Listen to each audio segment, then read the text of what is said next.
for there's no other way to be happy in Jesus but to trust and obey.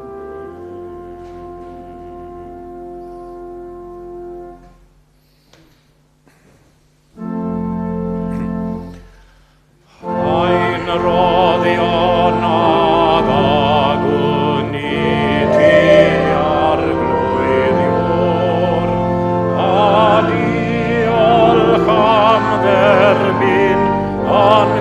sonnodd stor, an llawen a gnawn, ein haddi medangid,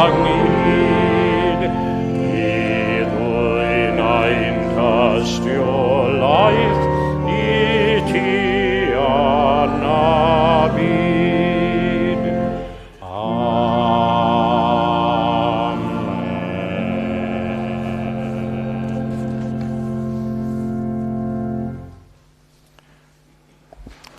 Wel, diolch yn fawr am groesawu fi nôl.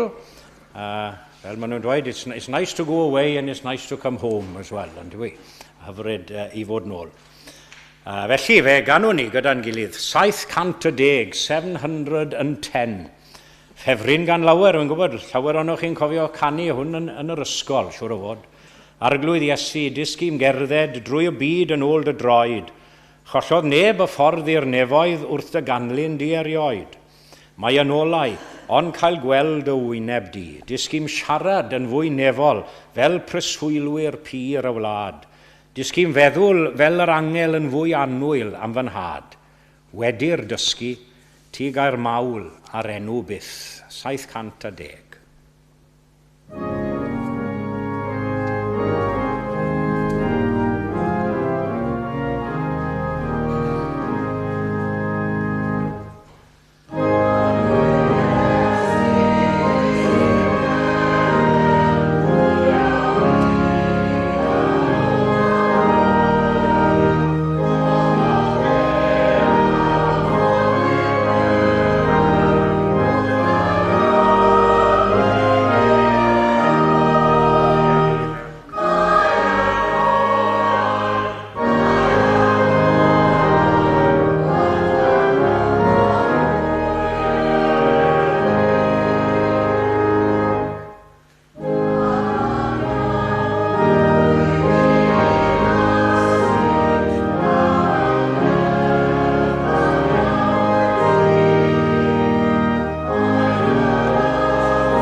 see Naples and die. Dyna'r ddywediad cyfarwydd yn Saesneg, ynddo fe? Yeah, to see Naples and die. And as many of you know, as I mentioned, I've recently returned from my holidays around the Amalfi Coast and a few days in Naples, but I hope the saying isn't literally true and that I will be spared for a little longer yet, at least. But certainly the scenes and the views that I experienced around Sorrento and Amalfi and Positano and on the island of Capri are arguably amongst the most glorious and stunning places you'll ever see. But surely more glorious than any earthly vista are the words we find in the final chapter of the Bible, which I read at the beginning of the service. A hwy a gant weld ei wyneb, and they will see his face. Dyna olygfa I feiddi unrhyw olygfa ar arfordir Amalfi am hwn I, ac unrhyw arfordir daearol arall hefyd. Weld ei wyneb. May I invite you for a short while this morning to forget your present problems, as it were. Whatever they may be, even your sorrows and your bereavement for a while, as we look into the future, because as some of you know here this morning, looking at you, you only know too well that veil which we talk about, the veil which separates us from the promises given to us in Jesus, it's very thin. It's very thin and can be broken very, very easily. And also when we least expect it. Wy'n hoff iawn o'r adnod hwnnw o lythyr cyntaf at y Corinthiad, pethau na welodd llygad, ac na chlywod clust, ac na ddaeth I feddwl dyn y cwbl a ddarparodd Duw ar gyfer y rai sy'n I garu. Y pwynt cyntaf dwi am rannu gyda chi heddiw yw'r weledigaeth brydferth hon. The beautiful vision. That's my first point or heading for you this morning. And they will see his face. A cant weld ei wyneb. This is one of, if not the greatest blessings of heaven, I'd say, to see Jesus' face. You know, every Western Christian tradition depicts Jesus in their own particular way, don't they? You go to any Christian country, Western country, and the images of Christ will have a certain bias toward that region or people or nation. But of course here all barriers are broken down, a truly international Christ. In Christ there is no east nor west, in him no south nor north, but one great fellowship of love throughout the whole wide earth. A mae geiriau ein testyn I hwy a gant weld ei wyneb, yn awgrymu, dwi'n meddwl, a byddai ein pwerau ni o ganfod ac o ddeall yn wahanol iawn i'r hyn maen nhw ar hyn o bryd, ynddo fe? We're all of us, even the most mature Christians, in our infancy, spiritually speaking, we all at the moment know in part, as that other section of scripture from 1 Corinthians says. You remember? But then, face to face, shall I know even as also I am known. And among the great things we'll know, of course, will be the greatest of all, Christ himself. Dim ond siarad a dychmygu'r pethau ni'n gallu gwneud nawr, ar hyn o bryd. Does dim modd I ni ddeall ac I ddirnad nhw'n llawn. Dim ond I gyffwrdd â nhw yn arwynebol fel petai. God won't reveal these things fully to us now in our present state. It's as if he's saving the best wine until last.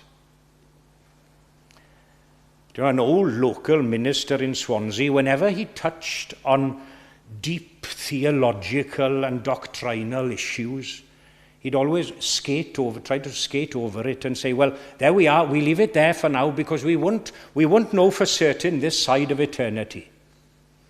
Well, I'm going to follow his example this morning, and I say we leave it there for now on that point. We won't know this side of eternity.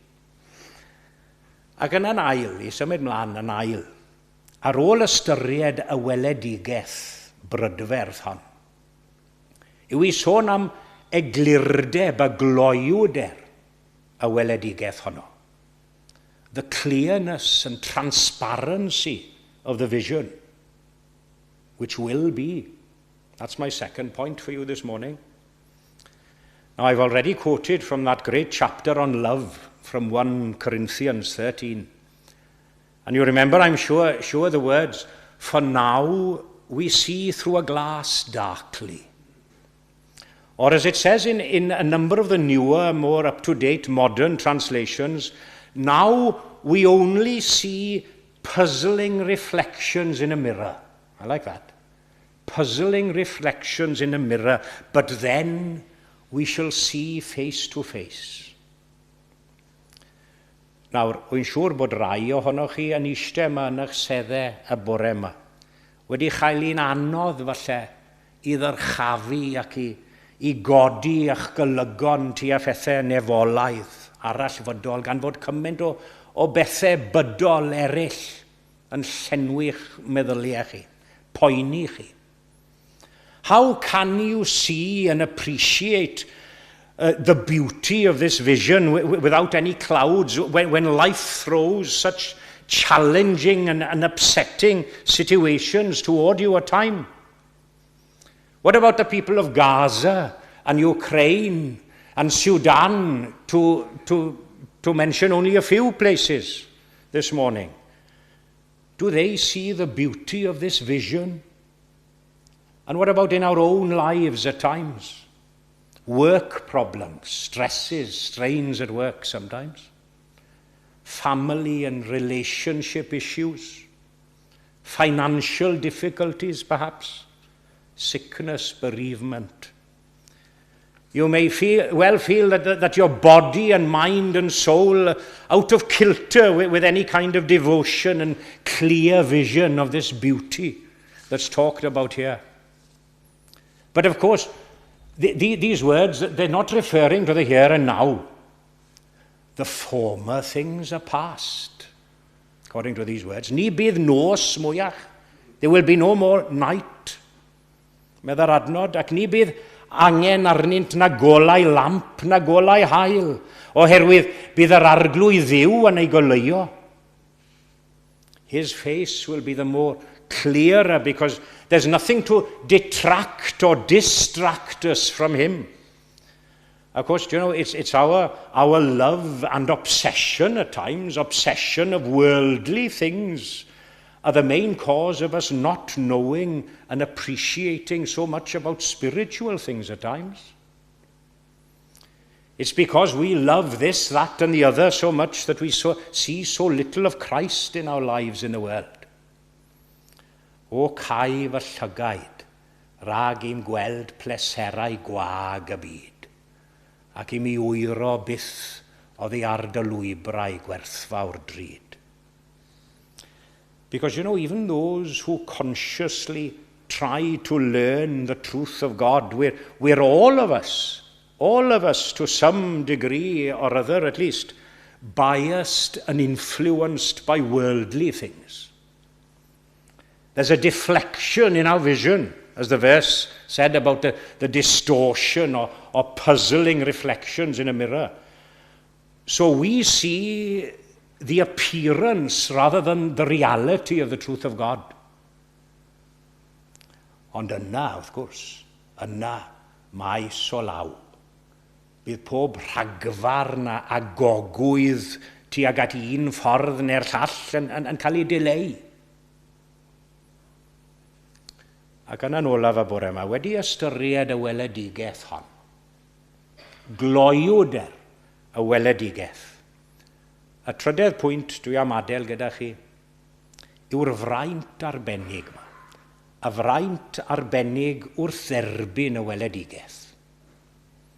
The great privilege in receiving or partaking in this vision. That's my third and final point for you this morning. You know, the face of Jesus can work two ways in the hearts of people. It's either a face of terror or a face of joy. Those of you who are familiar with Handel's Messiah, I'm sure you remember the bass solo toward the beginning of the Messiah. But who may abide the day of his coming? And who shall stand when he appeareth? For he is like a refiner's fire. And that's what he's like in the minds of some. But to others, of course, it will be one of the greatest delights imaginable. Braint amlwg arall yw'r cymundeb agos. Y cymundeb agos a gair wrth weld I wyneb. Mae'n golygu agosatrwydd eithriadol, yn diwe. Agosatrwydd I weld wyneb rhywun a'i hadnabod nhw fel person. Mae rhaid I chi fod yn agos. The close fellowship and communion is a great privilege. Along, of course, with a complete transformation from our old nature, the way we were. As John states in his first letter, we will be like him, for we will see him as he is. Ac yna ca fod gydagedd, pan el y byd ar dan, gan edrych yn ei hyfryd wedd, gan harddach nag o'r blaen, gogoniant I wenw. Amen.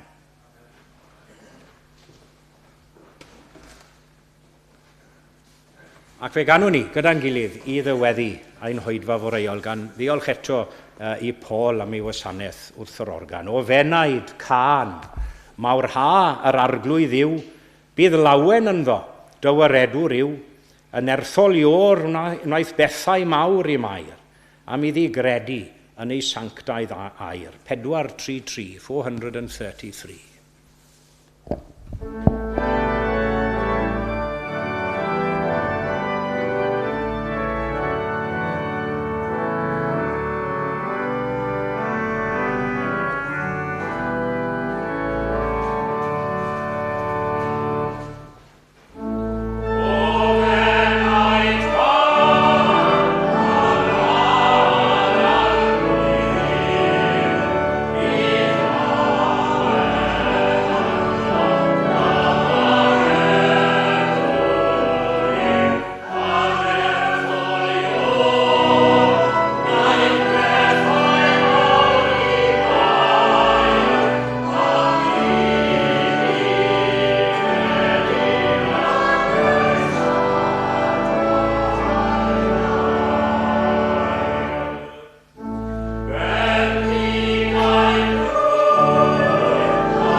ni roi ein gofal nawr i'r arglwydd. Let us commit ourselves to God in prayer. Mawr ha tad a'r mab yn ddiwahan, ac arnat beinydd doed yr ysbryd glân, ac yn awr bydded i ras ein harglwydd ni Iesu Grist, a chariad diw, a chymdeithas yr ysbryd glân, i aros gyda ni ac i weithio ynom ni a thrwom ni, o'r awr hon hyd yn oes oesoedd. Amen.